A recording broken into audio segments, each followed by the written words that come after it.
Hi everyone, welcome back to my channel. So for today's episode, I want to walk you through SKG end-to-end testing. So SKG refers to an add-on to Dynamics standard out-of-box functionalities. So they are an add-on or third-party software to automate your treasury and automation. So mainly on the bank side, on your AP payment, AR payment, and bank reconciliation. So in today's video, I want to show you as a Dynamics functional consultant, once SK Global, they finalize their settings, how as a functional consultant, you're going to perform AP payment testing in Dynamics. What's the end-to-end process and what is the tips and tricks? So now let's get started. What I'm going to lay out today, number one, I'm going to talk through what are the prerequisites before you start testing. Number two, for the testing, what do you need? Let's say you will need to have a vendor invoice and how are you going to proceed with the payment step by step. All right, and then as a final part, I'm going to show you some quick and easy troubleshooting paths where you can get to the troubleshooting page and eventually please comment and let me know if you want to see more troubleshooting videos on SKG related payment topics. I'm happy to do another video. All right, so now getting to point one, prerequisite, right? So before you're going to run Dynamics testing for the payment journal, for example, so what do you need to have? So first, you need to make sure SK Global, that's third-party add-on, has been connected to Dynamics. So they will have a separate module called Tasks, so that's Treasure Automation Suite. Now let's check. So you're going to open up this module icon. So let me open up another page. From this module, you will be able to scroll down and let's see if you have an additional module called Treasure Automation Suite. So this is the SK Global add-on. So first you need to make sure this is available. And also please contact your technical person and team to make sure this is fully connected, all the technical aspect has been completed so you can move on with the functional testing. All right, so this is the first prerequisite. The second prerequisite is going to be vendor related, meaning that now we want to test vendor AP payment, right? The files you're going to send to the bank to make sure that file format works out well. So that means we need to make sure on your vendor account, the client or the customer provides all the useful information, especially on the vendor account. So I'm thinking of routing number, bank account number, IBAN, and address. So I'm going to give you more details through that demo in a second. But for now, you know that we need to have a vendor, right? So let me show you. Let me move back to the screen. I normally have all the vendor listing page. Now I just filter on the specific vendor. I'm going to do demo on this specific vendor, right? If you stay with this listing page, what we will need to do for your visibility and to facilitate your analysis is better to add three columns. What do you see here on the right hand side? You're going to have bank account added, method of payment, and payment specification. So all those three are very useful information for your SK Global testing for troubleshooting as well. So in my scenario, on this specific vendor, you're seeing I have this bank account and also the method of payment is SWIFT, payment specification is CB392. So this payment specification is different depending on your customer and their payment files together with the bank requirements, right? So in my scenario, I'm going to test the combination of this payment method SWIFT plus payment specification 392 for my legal entity Australia. All right, and on my vendor specifically, they're using NZD, so that's New Zealand currency, and this matches this payment specification 392. Okay, so with that being said, we can open up this bank account real quick to show you what are the required information. So first you need to have bank account, payment spec, and method of payment. Now, within your bank account, what is required? You can see you have the SWIFT code. For some vendors, you may need to have IBAN or routing depending on the country and the requirement. But in my case, I'm having bank account number. That's good enough. And then also message to the bank, if I scroll down, you have this currency available. And very important, you will need to have this address filled in on your vendor bank account.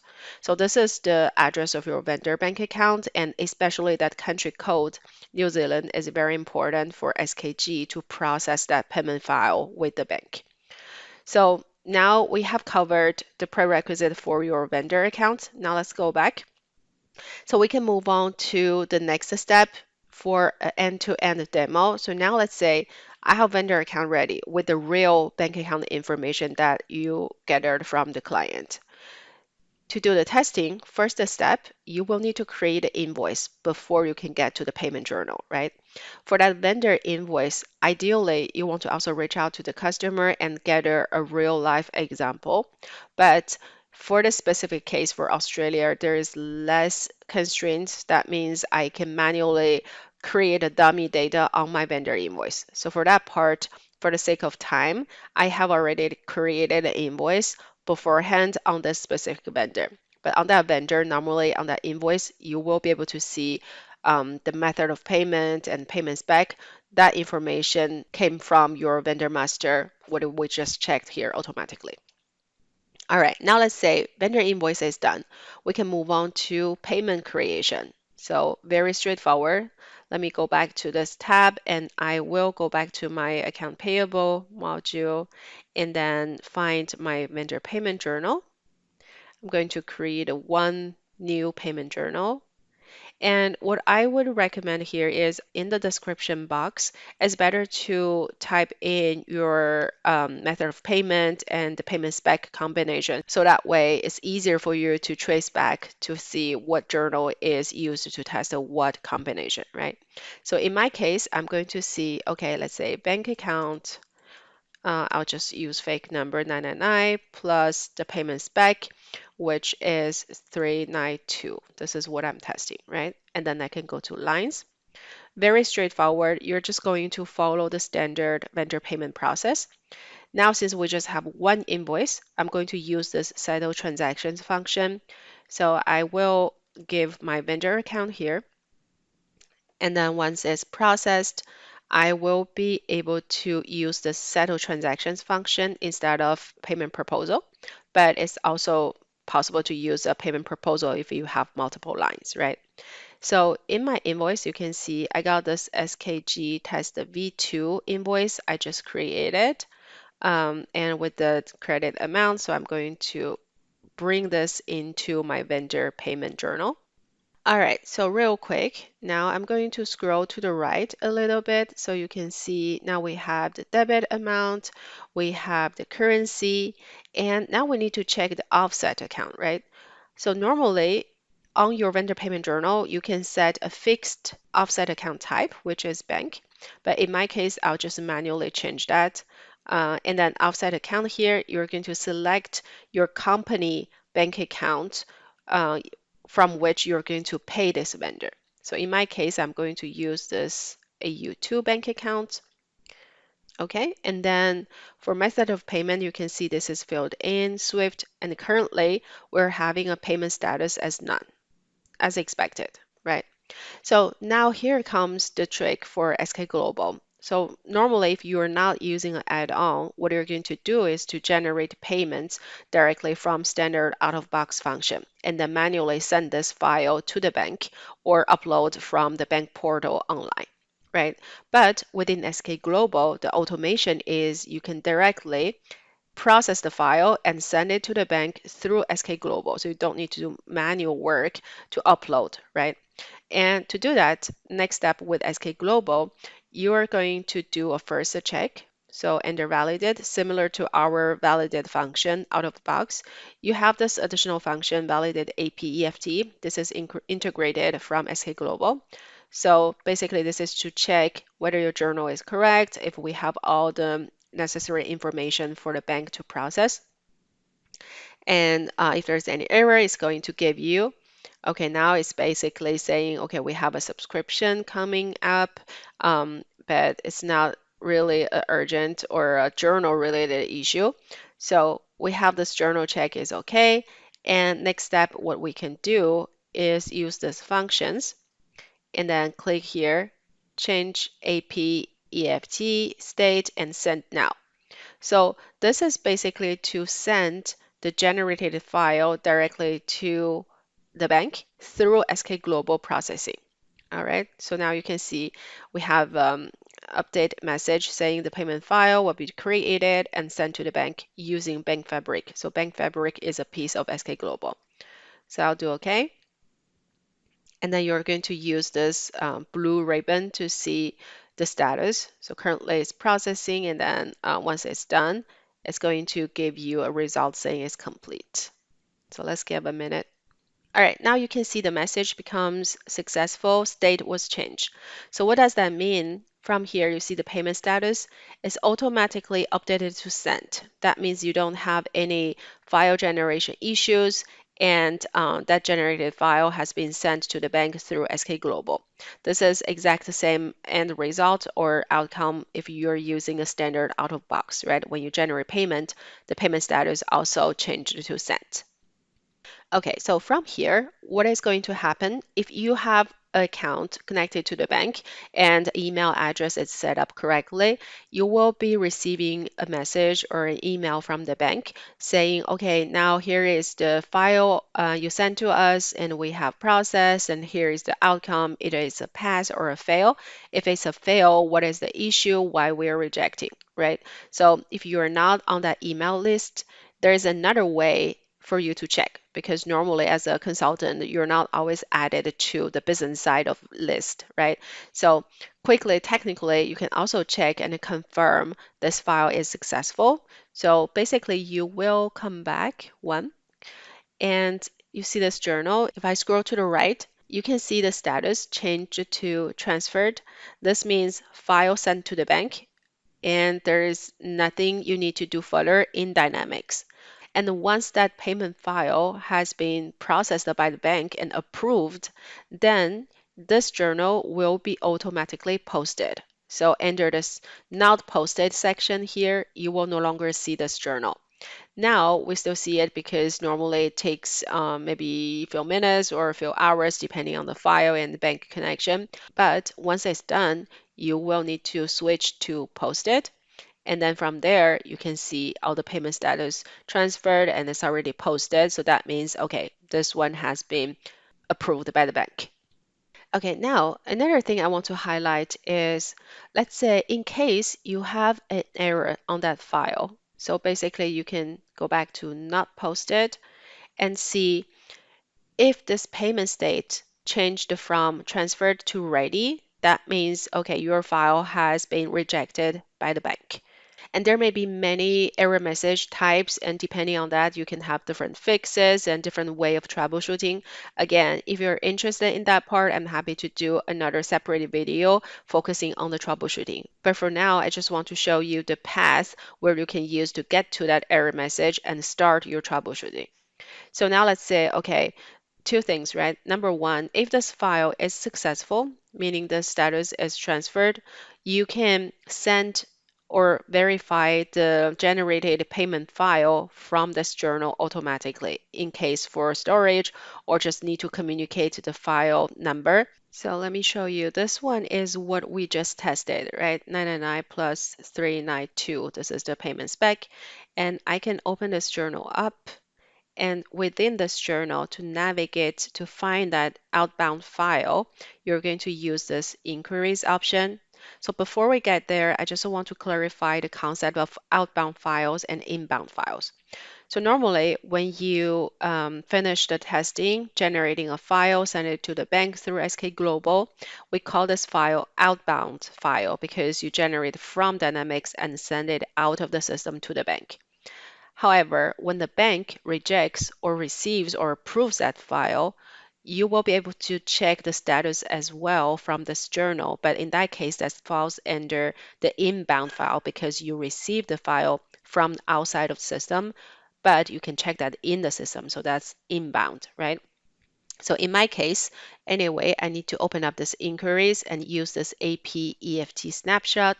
This is kind of the focusing point where you can find either outbound or inbound and file details from here. So here in our scenario, we will check our inbound files because we just generated one and sent it to the bank. So under outbound files, you see this outbound ID, right? And then submitted, completed date and time. And if I just click on this hyperlink, it's going to bring me to the details. Again, you can check the current total amount and the journal and format, etc. But to get to the files, you can use this line details, right? Just give a second here. And you see the vendor account as well. And there's a section called file, right? So from here, very important, if you need to communicate to the bank referring to this journal, let's say you want to check with the bank, what's the status of this file? And can we consider this as approved or rejected? I need an update. So if you communicate to the bank, you need to use this file name, right? You cannot give the bank the AP journal ID because they don't use Dynamics. They don't know the concept of payment journal. They will reference to this payment file ID. So this is the information you're going to use. And at the same time, if you want to download and check the format of the file or the details of the file, you can also use this display file function here. So if I click on that, it's going to download the other, you see here, the XML file, and then you can check issues or details from here, right? So this is on the outbound file in case, you generate the file and you want to communicate to the bank. Now let's talk about the second scenario. Let me go back one. So for example, let's say this journal has been failed. So on the journal header, if you see the status changed from transferred to ready, I said previously that means the bank rejected your file. So if that's the case, same place, you can use this inquiries, AP EFT snapshots, but in this case, you're going to use this inbound files because the bank has communicated back to Dynamics with a rejection, right? So with that, enter inbound files, you will see similar hyperlink and all the details. So all you need to do is to use that hyperlink and drill down to see the reason code, etc. So as I said, again, please comment and let me know if you're interested in troubleshooting. I can do a separate video to give you more details and the demo. All right. Actually, let's see if I have another rejected file so I can show you real quick. Let me scroll to the right to find this journal, for example, the status is ready, right? And then I can go to lines. And from here, as I said, under inquiries, APFT snapshot, inbound files. So now you can see I received the two inbound files. And then if I scroll to the right, you can see, okay, the first line, normally this is a response, RESP. So this one is what you want to look for. This is the response from the bank, right? So what do you need to do? Let me scroll back. Click on this hyperlink inbound file number. And from here, you can check inbound file details. And then you will be able to see the reason and additional data. So this gives you the detailed error message, what is wrong for your future troubleshooting. So now we have covered the full end-to-end testing on the AP payment journal in case you need to provide a status on the bank payment file format and communicate to the bank. So with that being said, before we finish this session, I do want to share some tips to facilitate your testing. Number one, you have a useful link called Validate IBAN. So you just open up a Google and then type Validate IBAN. The first one, you can use this. So very helpful in case you need to troubleshoot on the vendor bank account information. You're not sure whether the IBAN is correct, or maybe you have that IBAN information, but the BIC or SWIFT code is missing. You can actually use this website to check an IBAN. So I can open this up. And then you basically type your IBAN, and then from here you can validate and look up for BIC. You can also calculate from an existing value. So if I do calculate an IBAN, you see first you select the country, give the account number that's going to calculate IBAN for you. So this is very helpful for your troubleshooting. And then the second thing, very helpful, for example, when you need to send out a file with a list of payments you have tested to the bank, You don't want to go journal by journal like what I showed you before, right? From the inbound or outbound files, journal by journal to find that file ID. The other easy way to do that is basically use the search function. You can type create and send. That's going to bring you to the SK Global summary page where you can find all the outbound IDs, the date, and also outbound status, current total amount. So you can add a specific columns, for example, insert columns created by. That way you can filter on all the payments created by you. And then from there, just use this right click, export all rows, and that's going to generate an Excel file that you can send all the payments in the list and in a file to the bank. So no need to navigate one by one manually. All right, so that's everything we want to review today. I hope this is helpful, and please comment, like, and subscribe to help me grow this channel. And your feedback is highly appreciated. Thank you so much for watching, and see you in the next episode.